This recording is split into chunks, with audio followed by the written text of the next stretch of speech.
Remember Bo?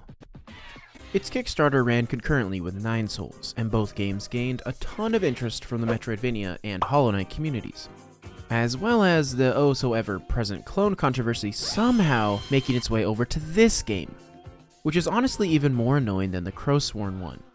Being an indie dev is so difficult. Not only do you not have access to the much bigger selection of assets and higher budget that the big studio does, but you also have to deal with the ignorance of the average game enthusiast. With the anonymity of sites like Twitter and Reddit, people whose opinions normally wouldn't ever be heard or acknowledged are finally able to spew out their stupidity and ignorance to whoever they want.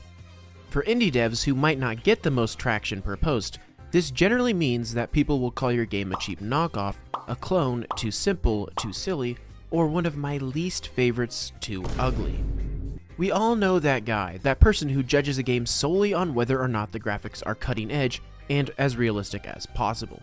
But not too realistic. Elden Ring apparently to many people looked like PlayStation 3 graphics, and they want more modern looking graphics because, well, because that's what's popular, and these people can't really think for themselves. We're independent thinkers. Roger, roger, roger, roger, roger. The devs of Bo, Path of the Teal Lotus, have had to deal with people like this since they first started showing off the game. And of course, because Bo is a Metroidvania, and the graphics are hand-drawn instead of pixelated, it's immediately a Hollow Knight clone. I actually don't even need to spend that much time on this one. Crowsworn, I can see the comparison in the art style and gameplay because it is heavily inspired. If you've seen any of my videos, you already likely know how I feel about Crowsworn.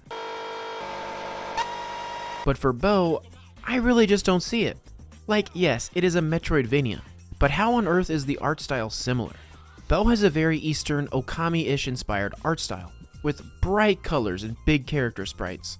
The gameplay shares the same standard 2D DNA, but its focus is totally different. And while the clone calling was pretty annoying, it hasn't really reached the levels of Crowsworn. Bo never got quite that bad, and I think this was around the time that people were finally starting to understand that the influence Hollow Knight has had on gaming is here to stay, and people using it as inspiration are not doing it to copy, but simply doing what game devs have always done, since the dawn of time. Innovation through iteration. As someone who makes content, my main goal with this channel is finding the gems in the sea of infinite indies that I think deserve a spot on your wishlist, because they are on mine. These games all share what I value in games: cool worlds to explore, challenge, interesting boss fights and lore, etc, etc, you know the deal. You've probably seen me talk about games like Crowsworn, Nine Souls, Runefencer Ilia, Scrabdackle, and Mina the Hollower. Well, look, I'm making an entire video about Bo, so you already know that this is one of those games. But while it shares many similarities with these other games listed, how it's approaching them and how it wants the players to interact with it is a bit different, because while the devs love Hollow Knight, and it has some inspiration on the game as most modern Metroidvanias do, if I had to explain what Bo was going to be most similar to as a game, it would be more aligned with games like Ori 1 and 2, because Bo is all about the platforming. From what I have played of Bo and what we have been shown in official promo, it really is much more Ori than Hollow Knight. One of the devs, Trevor, is a huge fan of Celeste, and that amazing platformer has been cited and referenced multiple times by Squid Shock Studio as a main inspiration. Bo is all about movement and staying off the ground. You have a pogo of sorts, but the way it works is by resetting your jump every time you hit a predefined object or enemy. Because of this, the game's combat is built around using your enemies for movement over just having enemies to fight. It's very acrobatic. This makes for some really fun encounters, like trying to see if you can beat every enemy in the room without touching the ground. Bo will also feature boss fights, but these will be more akin to the larger, more epic encounters of Ori, and are not the main focus of Bo, or at least were not at the start of development. All of this is what got plenty of people, including myself, excited to back the Kickstarter they ran back in March of 2022. But what's been going on with Bo, Path of the Teal Lotus since then? Well, for starters, besides the brand new trailer we will look at in a second, they also expanded the dev team to include some really talented artists, as well as one of the devs of another Metroid 2 remake, which is a fan game that many players would say is even better than the main 2D Metroid games themselves. This dev also worked on Ori Will of the Wisps, and was brought on to help with level layout and design, although I'm sure as an indie dev, he will have most likely worked on a bit of everything. We got to see some concepts for bosses and environments in Bo, a sneak peek at the world map layout, new combat combo systems, and my personal favorite reveal, 2 endgame level bonus dungeons, completely optional content that will help flesh out the story of Bo, as well as give players who want it a way to test a fully upgraded bow. This is amazing news for me, as nothing hurts more than getting the final ability in a game, finally finding all the upgrades, and then having nothing to use it on.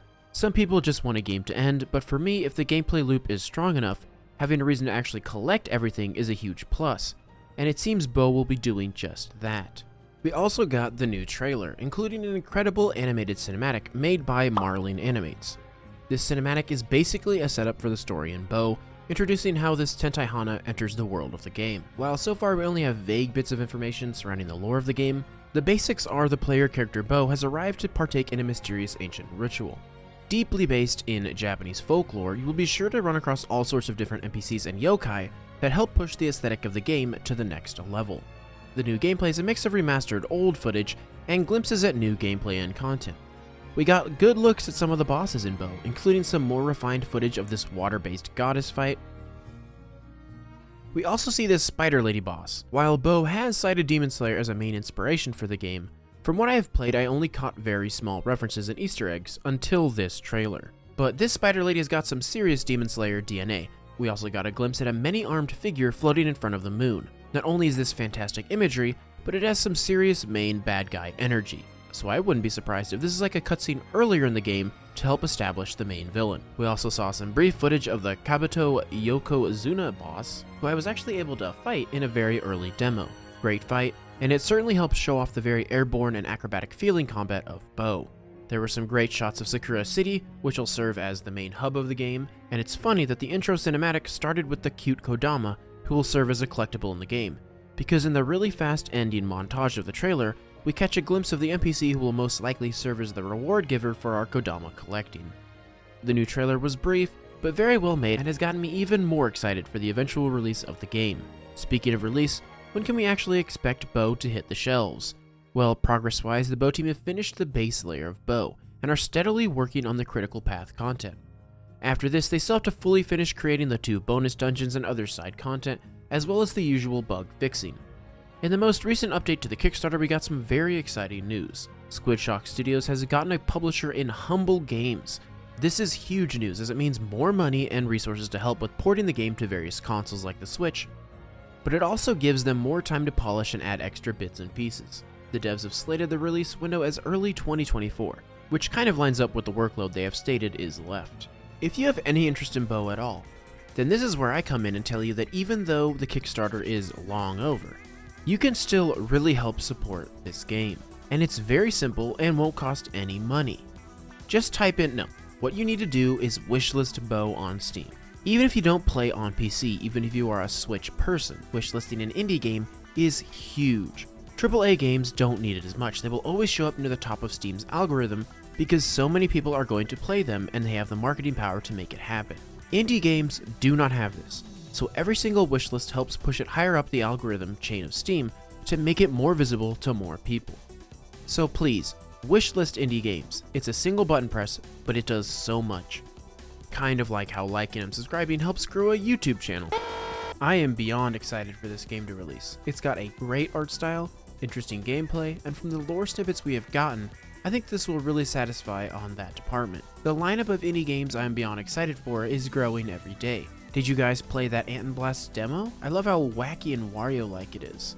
In August, we have the release of both Blasphemous 2, the sequel to a really solid Metroidvania, and Sea of Stars, which harkens back to one of the only JRPGs I give a about, Chrono Trigger. This one comes from Sabotage Studios, the guys behind The Messenger, so it's guaranteed quality. All in all, we have plenty of great indie games to help us bide the time until Silksong, which was delayed, what?